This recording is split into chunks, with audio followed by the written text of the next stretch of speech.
Two smiles. Hi, everybody.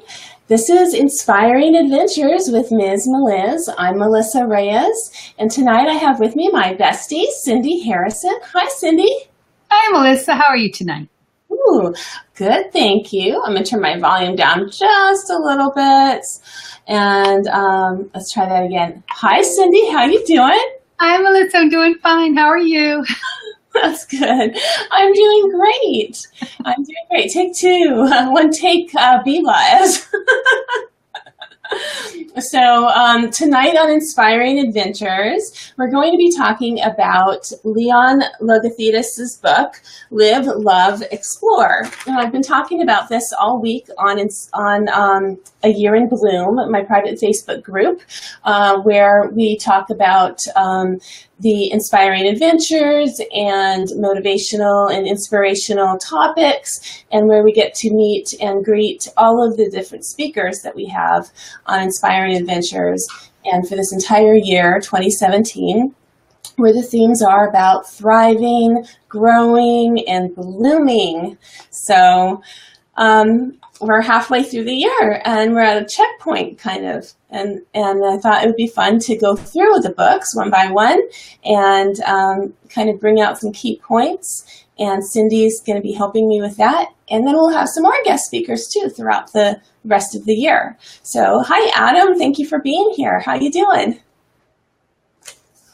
I'm expecting him to say he's doing great because he's always doing great. So this is the book, Live, Love, Explore. And it also says, Discover the Way of the Traveler, a roadmap to the life you were meant to live. And Leon is the best-selling author of The Kindness Diaries. We had such a good time talking to him when he was here on this show. And then recently I got a chance to talk to him again. He was on Sandra Santorino's show just back on the 13th. And he was her co-host. And I got a chance to get on and say hello to them. And that was really cool. So this is a perfect time to talk about the way of the traveler, because a lot of people are literally traveling this summer. And Cindy and I, last week on Inspiring Adventures, brought out the stack of books, huh? And what did you think of that, Cindy, talking about all those different books? Well, it's amazing when you just said that half the year is pretty much gone. And I'm like, already? And it's like trying to remember everybody you had. I can't believe how many people you've already had on the show. It's amazing. And they're all equally as inspiring. I couldn't pick just one that was above the rest. Well, it turned out really great. It was fun talking about that. And we'll do some more because there are people afterwards. I thought, oh, we forgot about so-and-so and so-and-so. I don't want to say any names now because then I'll think, oh, we forgot about them. But it definitely was just off the top of our heads, and we didn't mean it to include every single person and dissect and, reconstruct the entire thing. It was just kind of a casual conversation based on the stock of books that I had at hand. But it was really fun to kind of just think about, all the topics and how made an impression on us. But anyway, so this past week I've been reading a little bit and sharing some pictures, and so we're going to go through the chapter. And this book is neat because Leon actually asks questions and leaves space for you to answer the questions. And I've gone through and answered some questions and put them on little cards. And I thought that Cindy and I could ask some, talk about those answers. And then if anybody else has read the book and joins us, might want to share some of their answers, they're welcome to join us too, because I could put the link here and we can have 3 people here, or we can take turns and go in and out and visit for a little while. And then I also have my new deck of cards, my inspiration affirmation cards that came out, and I thought that if we have time, I could share that a little bit and show you the cards. That would be wonderful. Yeah, I could even, pull a card or two for you, Cindy, if you like. So I've been sharing that in the group too. And then this is exciting for Bubbler Media, for my association with Bubbler Media, because this may be one of the first products that I have on the Bubbler Media marketplace. So I know, I'm really excited about that. So I will be happy to share that with you too. So if you're joining us or watching the replay, thank you so much for being here. And if you share this with your friends, or if you've never heard of Bubbler Media, take a moment and go later and like the page, because this is where lots of people are going to be sharing their wonderful shows, and you can learn and so much, and really it's really exciting. So Adam Brown, who's watching right now, he is one of our live streamers on Bubbler Media too, and he has a couple of really fantastic shows. And so because he's a teacher, I feel like I always walk away learning so much from him. So and like Cindy too. It's really, you really learn a lot when you hang around with some of the best teachers in the world, that's for sure. I really do. I have to thank you both for that. So right now, Cindy, if you could do me a favor and put in the comments the link for if you could share this with a Year in Bloom group. Do you know how to do that? I believe I do. Okay, awesome. Because I think that there was Gayla and her daughter Dina bought the book and have been following along all week. And so has Cheryl. And so I thought that they would be here, and I don't see them yet. So I want to make sure that they see that. And I think they're typically watching from a Year in Bloom group. And then if anybody has questions, and also, and maybe Adam, if you're here, if you're watching, if you wouldn't mind helping me by putting it in the Bubbler Media Playground, because I know that some of the other Bubbler friends had said that they would come in and talk about the book, because we can show, we're going to try using the share screen and maybe show some video of the Kindness Diaries. And so you can, if somebody isn't familiar with who Leon is and why he wrote this book, which he shares a lot about why he decided to and how he came to the decision to leave his job as a broker in London and leave everything he owned and go travel the world solely on surviving solely on the kindness of others, and less than $5 a day. Just wow. By asking for help with lodging, food, and travel. He traveled the world and ultimately over 90 countries and spent months visiting people throughout the world and on the kindness of strangers. So it was pretty much an amazing journey. And so he writes about how he came to that decision to do that. It's a big risk. Big risk, yeah. So I thank you for sharing and doing that. And then, let's see, I will put in the link to join. It should be in my clipboard still.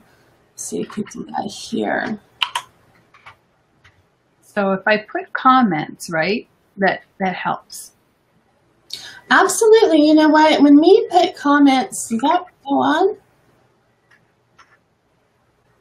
Try it again. So the more comments we put, the better it is. Oh yeah, it did it. Did it do me as Bubbler Media, or is that you? I had done it once as Bubbler Media, and then I did it once as Cindy Harrison. I don't know if oh yeah, it does too. Okay. So let me answer your question, and I'll answer my own question. So first of all, yeah, for one thing that we're doing here on Bubbler Media right now is trying to get viewership and increase our viewership. And one thing that we've learned is that in the first few minutes of a show, if there's more comments, Google will share that out to more viewers, and so comments do help, even if you just say hi and hi to people in the room, and ask questions or say whatever. That does, you can even literally put the word whatever. That will help. I personally, like it to be authentic, but when I go in and see people I know, I want to say hi to them. So that is authentic for me. And so, yeah. And then, so the other thing that you could do by sharing, that link goes to other places and people will see that in those other places and then they watch it from where they are, and that does help. The other thing is, if I see very clearly now here, it says comment on Facebook as Bubbler Media, which I conveniently typed right over, not seeing it, and then asked the question, oh, is it going to be me or Bubbler Media? And then I hit comment, and then I found out because the link says Bubbler Media. Now, I don't know how to change that in here. Uh-huh. So, one more time, sorry. The title of the book. Live, Love, Explore. Live, Love, Explore. Okay, I'm putting that in the comments. Okay. And this is Leon from the Kindness Diaries. And I'm going to try to just talk about the question. So I literally used the Facebook Live feature where you could do audio only. And I read part of the chapter, first part of the chapter on taking risks, while I was on Saturday morning on the way up to Cal Poly, San Luis Obispo. It was a 3-hour drive. So during part of it, I put my earplugs in and was reading this book, and I thought, well, I'll just go ahead and try it. So I read for about 10 minutes aloud, and a couple of people were listening in, and we were commenting, and that was pretty neat. And then the other day, today, I don't know, another time, I did it again yesterday and read some more. So if anybody doesn't have the book and they wanted to get, the gist of what it's about, they could listen to my reading. And of course, Leon Logothetis has a website, and he does a lot of live streaming, and he's very accessible. So if you want to hear the man himself in his English accent doing his own talking about his own book, you can definitely listen to him there, and he's amazing.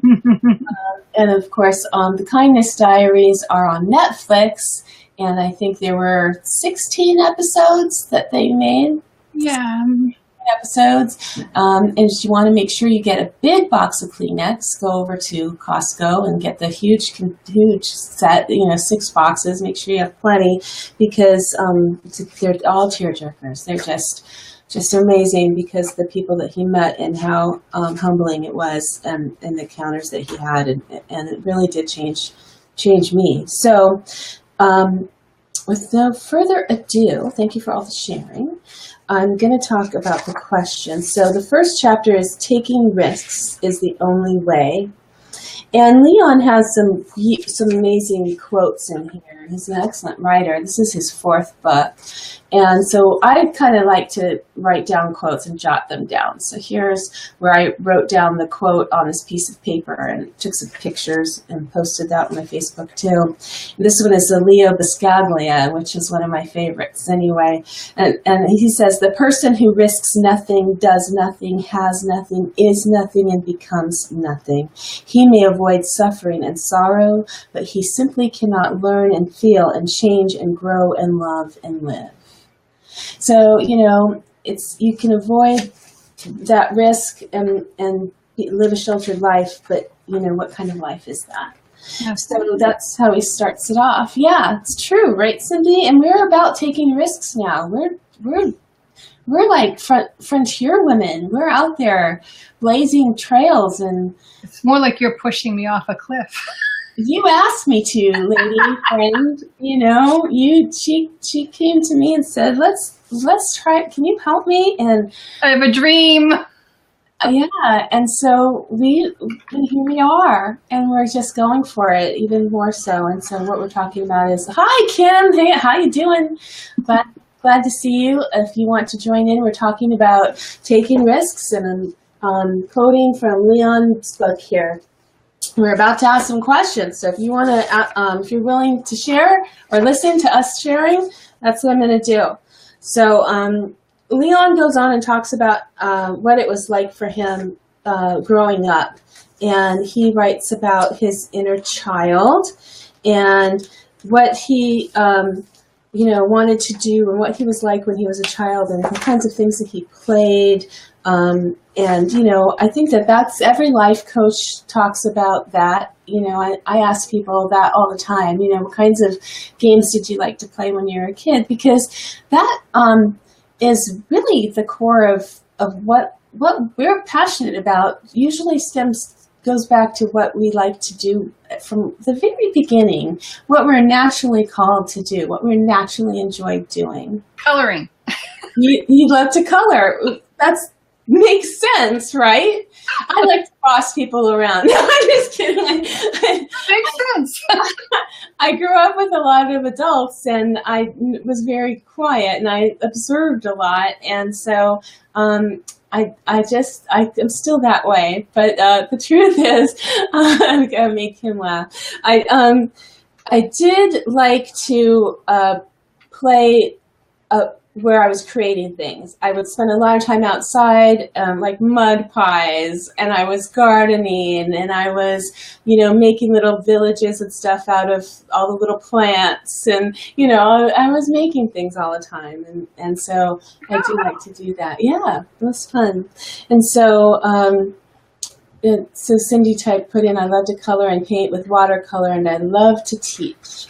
Well, I used to do little plays with the neighborhood kids, and we would write plays and do skits and perform, and we would go around the neighborhood, and we would make things, and then we would take it in the little wagon and sell it to the neighborhood. We would knock on doors and sell our little items that we would make. Or we would go around and we would invite everybody to come to see our play. And then we would we always had concessions. My goodness. Yeah, and then we would have our little plays. And so I organized events from day one. But that means you've always been an entrepreneur. Oh, yeah. Yeah, I was always planning things. Yeah, and to make money, not just planning things. But yeah. I used to make money, and if I saw something, like my dad would bring home. Sometimes he would bring home coiled wire from his work, and he would say, "Can you do something with this?" And we'd be braiding it and making jewelry and making all kinds of fun things, and then selling it into the neighborhood. It was always fun, and then we would buy. Yeah, then we would buy candy and then sell it again. We did. We had fun. It was fun. So, yeah. So anyway, he talks a little bit about that, and but then he said how what ends up happening is that you listen to other people as you start to grow up, and you start to worry about what other people think. And one of the things that I highlighted, because I like to highlight in all my notes are falling out. I like to highlight in my books there. So I highlighted this. I worried so much about what other people thought of me that I could never actually be myself. That's sad. Yeah, so I lost the magic of fearless wonder. So he didn't just lose the dreams of childhood. He also lost the magic of fearless wonder. So he even goes on to say, I wasn't funny. I wasn't even particularly pleasant. I allowed fear to seep into every belief I held and every choice I made, and I allowed it to stop me from following my dreams. And in the moment, I didn't call it fear. I thought I was just too busy or too lazy. And often we create lives of choosing professions, spouses, homes that cater to fear. So he goes on talking about fear. He says that we need to master the fear. So he's very, very wise. He goes on to talk about determining where you want to go and what you want to do with your life and figuring out what brings you joy by looking back and figuring out what your key events in your life were. So skipping around, I know it's hard to do without reading it, but I don't want to just read the whole book.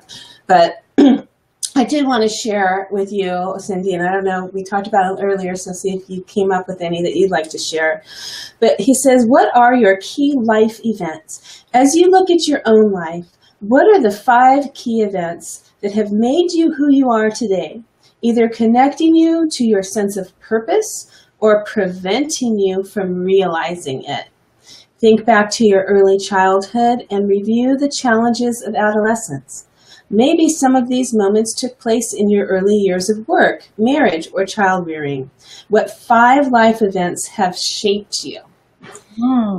So after reading the first part of this book and reading that, I jotted down some things, okay? Okay. I'm going to share them with you. Okay. Okay. So for one, when I was a child, my parents, we were always really, involved in going to church, but it was more of kind of like let me put it this way. It was just the way everybody was raised. It was just kind of part of, the tradition, the family tradition, So it wasn't any kind of major obligation or whatever, just kind of the way it was. So, but something happened in my family where somebody left the church and then everybody got really, really strict about being involved in the church. And so at that point, I was put into Catholic school. So that changed me in a lot of ways. And it changed the way that I made decisions going forward because I was in elementary school, but like, 5th, 6th grade. So I had to leave what I knew, start over in a new school, and go through my late adolescence, or my early adolescence, whatever it was, those formative years, just in a totally different atmosphere than what I was used to. And I knew it was because I was being like the second chance child. Like, you feel like you were being punished? No, I felt like my parents were trying really hard to not make any mistakes, and so I had a lot of pressure to be a good girl. And so, not that I would have been a bad girl, but it was because of somebody else's life decisions, which turned out to be great life decisions, but they weren't what my parents wanted. So I had a lot of pressure, like just do what makes them happy kind of thing. And I spent a lot of time trying to do what made other people happy after that. Yeah. And so that was a really big key event that really shaped a lot of things. And then after that was getting into college. I was accepted at the Fashion Institute of Design and Merchandising. And it's interesting to look back and it being over 30 years since I graduated from high school and still think about those goals that I wanted when I chose that school to apply to and that career that I was interested in, which was marketing, is what I'm still interested in now. And those ultimate goals of what I wanted to get out of that degree are still what I want to get out of my course of, business now, and so not being able to go to that school after being accepted, and the reason was finances, was kind of crushing and changed, who I was. But the neat thing about it is how even after all of that, it still came like, you can't squeeze that out of you. You can't get that, what you really, really want in life out of your system. Right. So that's kind of neat. And so that, and it's not like I was bitter or weird about it the whole time. It just kind of, I just figured I'd find a way, another way, and a lot of life happened in between. So, then after that, I was going to school. I was taking the classes and I was doing the job, but then I ended up leaving to work to take care of my parents. And so, but you know what? I realized that was something I loved doing too. So, and it's very important. Oh, yeah, it was a wonderful thing. You can't get that time back. Yeah, it was wonderful. And so it really did it was a key life event because it really did change and made, there's things that happened after that wouldn't have happened if it weren't for that, like writing my book and life lessons that I learned and lovely, wonderful times with my parents. So how about you? Did you think about some of the things? Well, and I know that you had said about how negative things or positive things and stuff like that. And I find that a lot of things happen because of the negative or not so pleasant things, that's what molded me. Yeah. It was more than the unpleasant things that molded me than I can remember pleasant ones, put it that way. So maybe the first one, going back to like you and he in the book says, go back, way back. And my parents got divorced when I was like 5 years old. Mm. And, you know, what does a 5-year-old understand really? But it wasn't like, I don't think I missed him. Sorry, Dad, wherever you are, but that's the truth. And, but what I found in that moment, or should I say all the moments thereafter, is my mom might as well be Wonder Woman, you know, Superwoman, whatever, because she took care of 3 of us, any rate, clothed us, fed us, kept a house over our head, had a car. I mean, maybe I didn't have the dance lessons or art lessons or what, you know, the frivolous stuff. But you know what? My mom loved me. She made sure I was cared for. There was not a need that I didn't have. Right. You know, if I needed it, I had it. Yeah.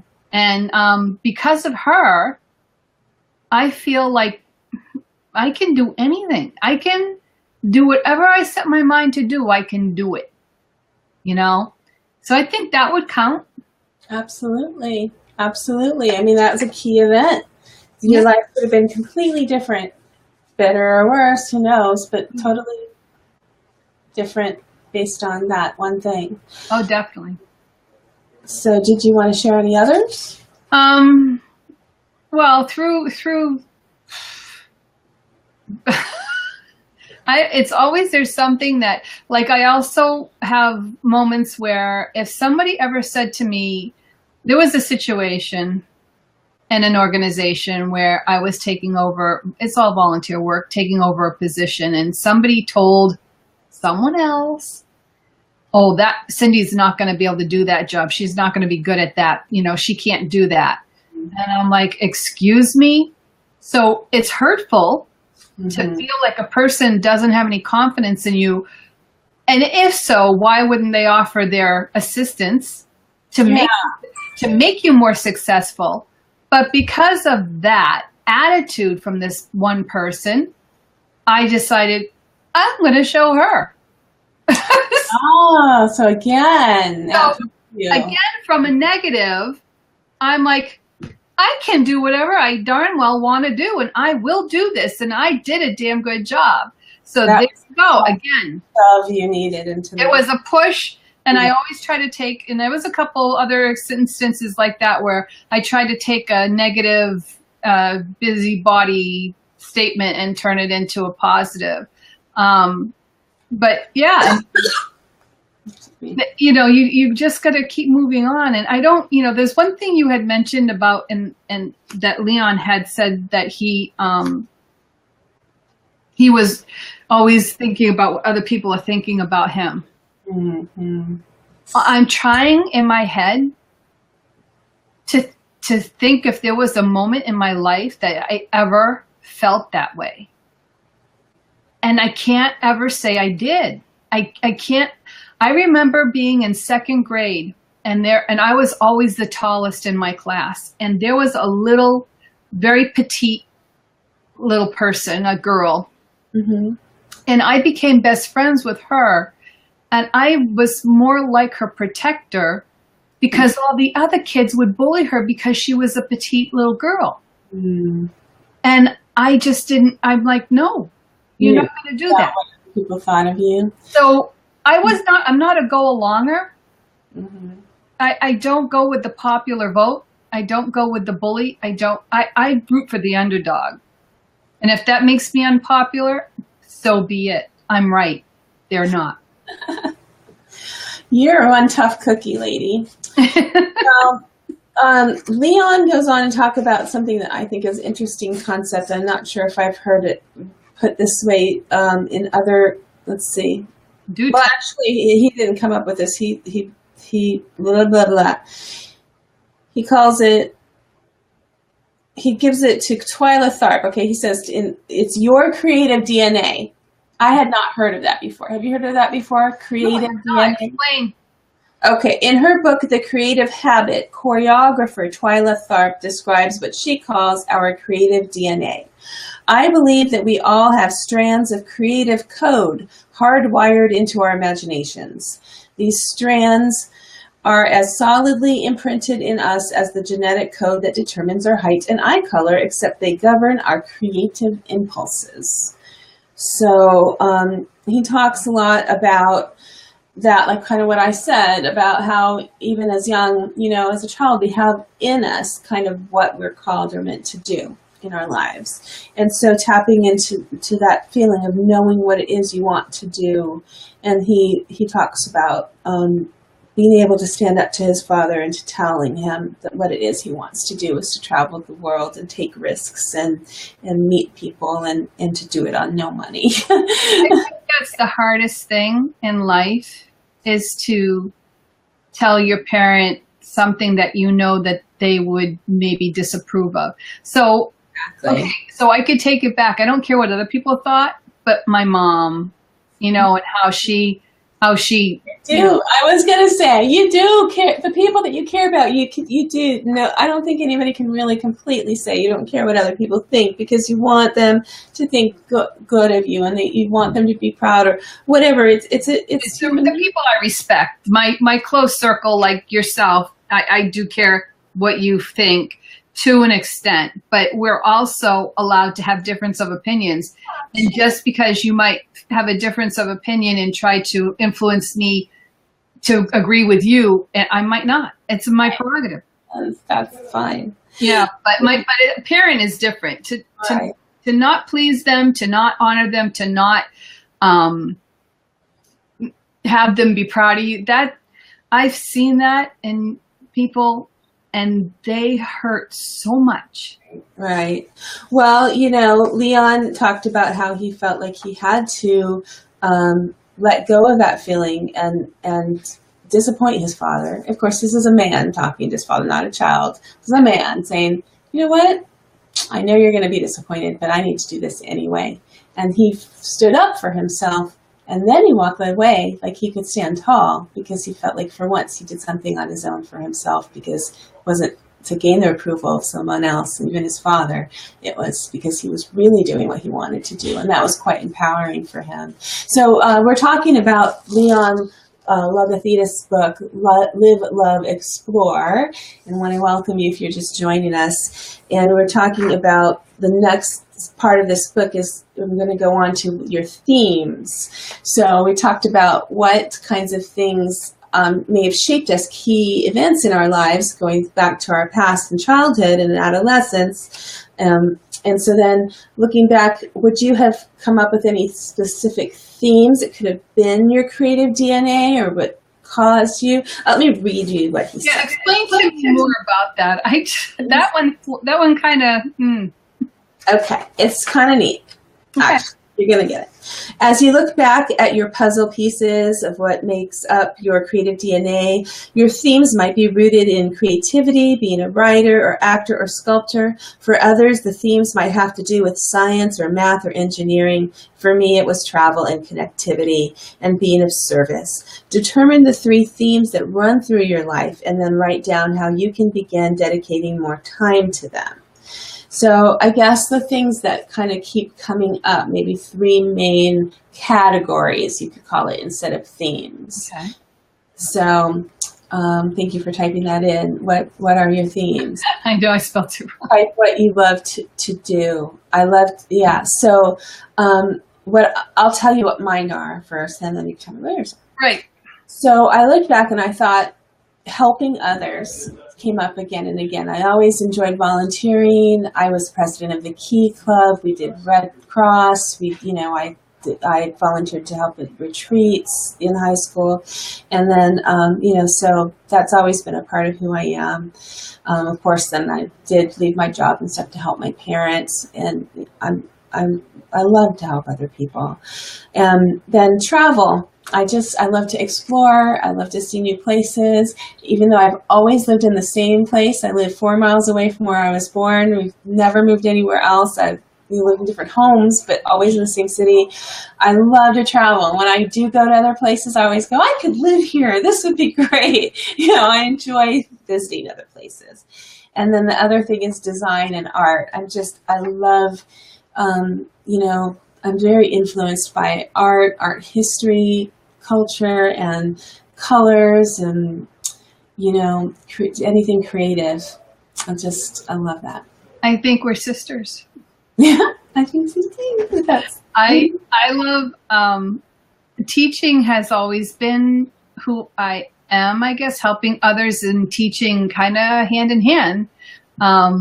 Not so much in the volunteer work as much as I remember as a child on rainy days, I'd play in the basement, and somehow we got one of those big chalkboards. It was huge, you know, 4 feet by 3 feet or whatever. And I used to play school. And I used to have make-believe students and stuff. And as I got into school, if I was the first one done a project, whether it be in home economics or accounting class or whatever, I would go around and help other people with those. So that teaching and helping people be successful and wanting to help them live their dreams and stuff, that's me. That's who I am. That's what I do. And art, you know, what can I say? My mom, I get it from my mom's side of the family because she's an artist. Her language, I call it, of art is cloth. And she can see a dress in the window and go home and make it without a pattern. Oh gosh, that's so good. She's like right up your alley with the fashion design and stuff like that. And I wish that she had gone with her dream, but she was raising kids on her own, and so therefore she couldn't never realize her dream. But that would have been something. Of course, I wouldn't have been around to see it. But had she gone that route, I would have loved it. Yeah, well, it's fun. Talking about, I love that you just said that. You know, what it takes to make those dreams happen is taking a risk, and that's what I'm learning now. Is you know, and thank you for anybody who's just joining us. We're talking about Leon's book and taking the risks to really explore possibilities of change and doing what you really are meant to do in your life, finding your passion and your dream. So he says here, you know, when his father told him that he was being ridiculous, he said, you know what? He was right. I was ridiculous. And this is one of my favorite quotes so far. But big dreams demand that we engage with the ridiculous. Yep. Possibly come off as crazy or unrealistic, that we might head straight for failure and unmitigated heartbreak. We might also be on the most adventurous road of our lives. We might be on the way to becoming our best selves. That just rang the bell for me. It is so true. It is so true. Best self, because that was my goal for this year, is to be my healthiest, happiest, and best self. It doesn't mean like specific little goals. I'm going to cross this and this and this off the list. You know, it'd be great to do those things, but just so that I can feel like I'm being my best self. Right. Good feeling. So, you know, but it might mean acting a little crazy and doing things that a little unusual for me.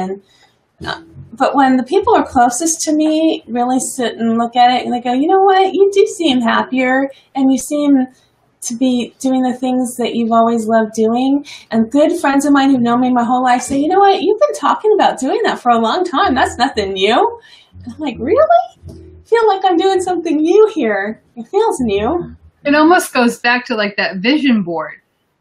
You know, you had done one last year and then you did one the beginning of this year, and I did sort of kind of one with you. Yeah. But yeah, and it's like things are happening for you, and it's amazing. Yeah. It's amazing what's going on in your life, and I'm so happy for you. You know, I did not believe, it's not that I didn't believe, I didn't understand the law of attraction before. Because when you just take a look at a law of attraction, you know, you put it out there, you're going to get it, you know, whatever. It didn't make sense to me, like, is it that easy? Because that seems so easy. But now I did get mindfulness, positivity, and having a mindset and making the decisions based on knowing what it is you want. That made sense to me. But that law of attraction now is really starting to make sense for me, because I'm reading these words in these books and they're blaring out at me, and I didn't choose this book, but I did have an interest in speaking to the person who wrote the book based on the actions that he made, and I was aligned with the PR person who happens to, represent people like him. Right. See how that is? It's like magnets lining up because of what I projected that I wanted to do for Inspiring Adventures. And so, that's how I see law of attraction to be. And if I feel like if I set myself on a course to live my life that way, only good things are going to happen. For sure. So. Sure. That's exciting. It is exciting. So he goes on to talk about, what is your big dream? Oh. Yeah, we've all had lots of dreams over the years, different goals and plans, some more daring and ambitious than others. What is the one dream you're afraid to tell anyone about because they're bound to look at you with disapproval and say, you're being ridiculous? What is the one dream that's so audacious you've never spoken it anywhere other than in the private recesses of your soul? Big or small, crazy or sane, what is the one idea you never felt free to pursue? And what is yours? Well, and I wrote it down because the first thing that came to my mind, and it is big. I didn't think I'd ever reveal it. It doesn't say go tell the world on live stream in Facebook. It just says write it down here. But I will tell you, and the one person watching, and whoever sees this on the replay, I wrote down that I want to write a tell-all book. What are you telling all about? The thing is, it's not so much telling all. I want to write a novel or a story of 3 generations. My mother's story, my story, maybe how, the novel part or whatever would be my child's story, but in the form of letters, like Louisa May Alcott's A Woman of Independent Means. That's my favorite book, and I read that when I was a child. That's what I wanted. Sorry about the music. I didn't close the door. Probably going to get kicked off of Facebook for this, but I know. But anyway, so it's good. I love it, huh? So I want to write a book like that, where and in a modern day, of course. And I don't know. It just keeps coming back to me. That's my dream. I'm gonna close the door. I'm gonna give you go close the door. Give you the how do I do this solo screen? I don't know. Can you still hear me? I have 2 dreams, I guess. One dream, both of them I think I've shared. One dream was to be invited to Italy to teach painting lessons. Now, I don't know what it takes other than working on my painting skills and designing and continually designing stuff.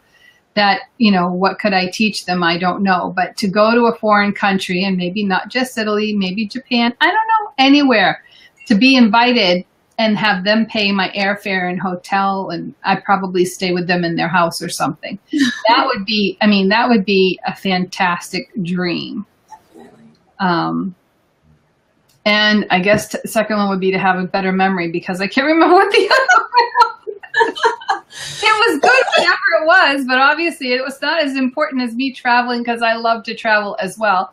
In my high school yearbook, I put, I want to travel cross country, and I was able to do that. I've been crossing off my bucket list, a lot. So I've been doing things and crossing off my bucket list that I've added more things. I'm never out of things, but yeah, I just love to do that. So I can't wait to get over there and visit, but I would love to go over there and teach. I would love to be asked to teach somewhere, even if I never went. That's amazing. I think I know you're going to do that. That's awesome. Well, here is the next big thing, and it's exciting part of this book, of this next chapter, is that Leon says, what are your first steps to your big dream? Pull your wild and crazy dream out again, and then instead of letting yourself become overwhelmed, think of 3 things you could do today to start realizing your dream. Maybe you want to write and produce a play. Today you could come up with a theme for it. Maybe you want to start your own shoe company. Today you could sign up for class on running a small business.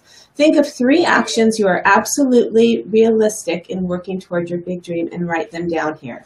Now I have to stop for a second and give some credit to Coach Jenny, because her session that I took last year at the beginning of the year had very similar steps to this chapter of how to get started and getting your, cathartic shoves.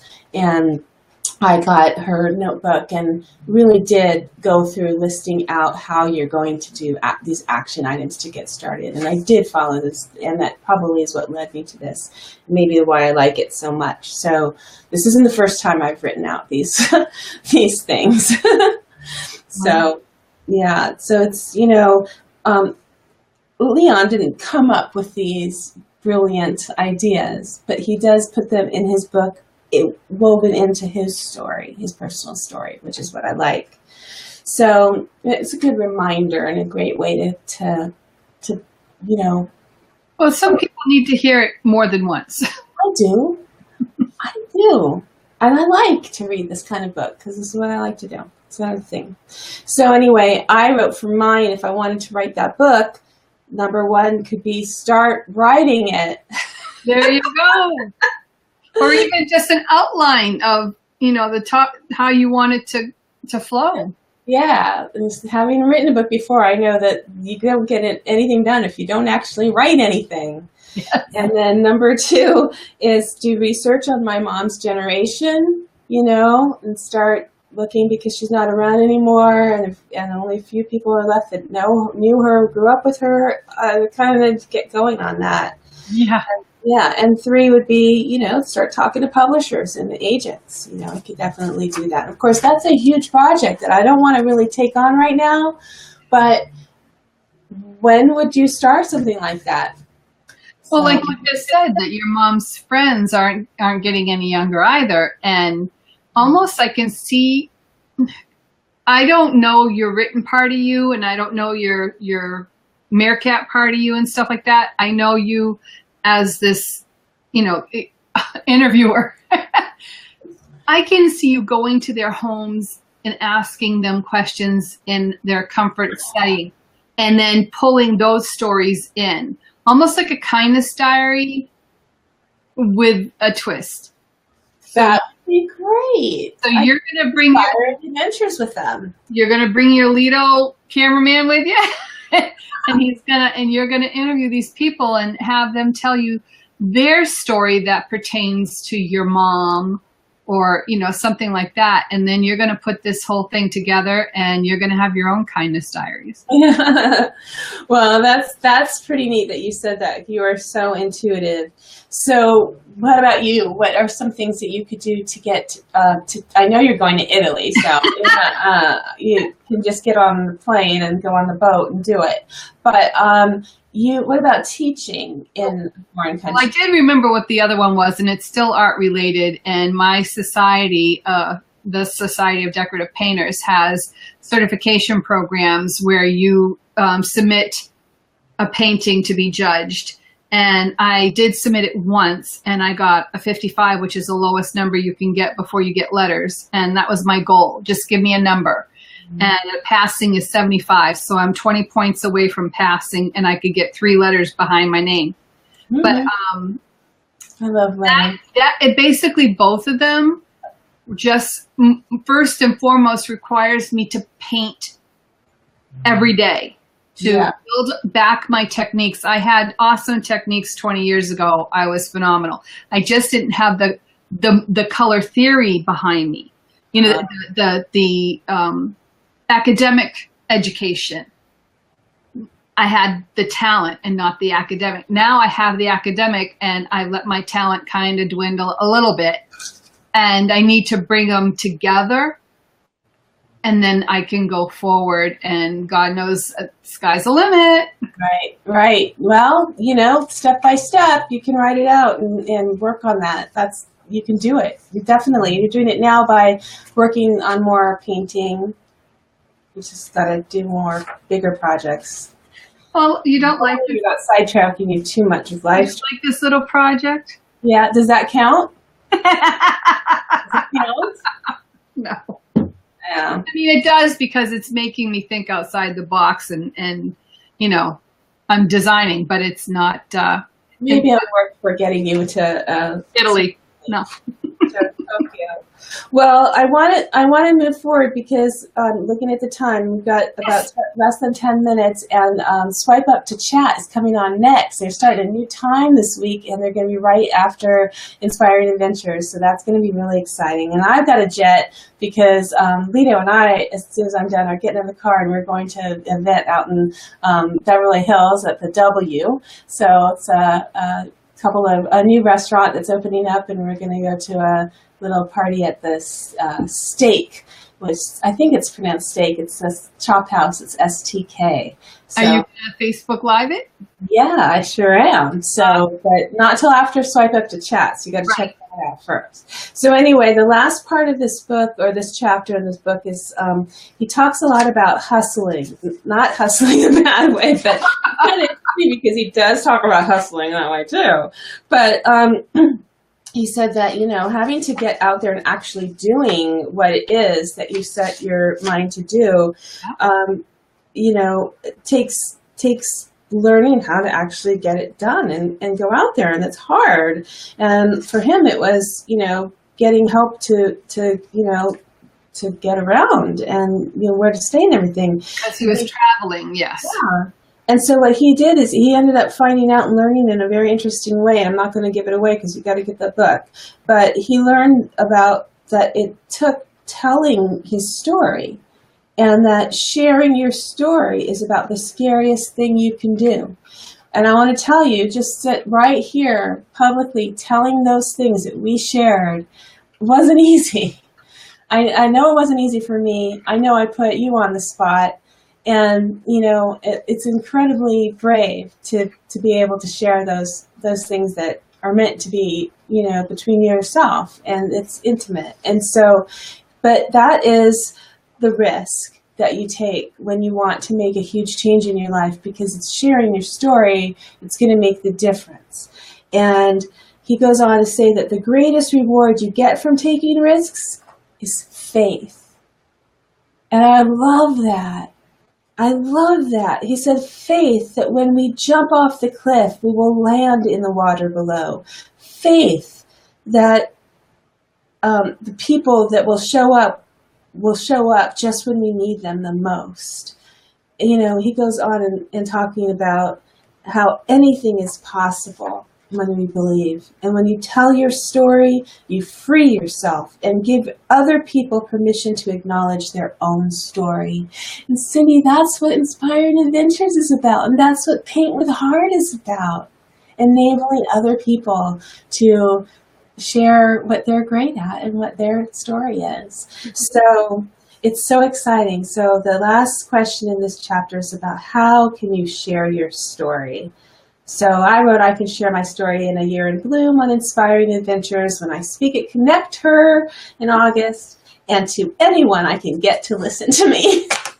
And on Paint with Heart, yep. Yeah, I do, for sure. So, fantastic.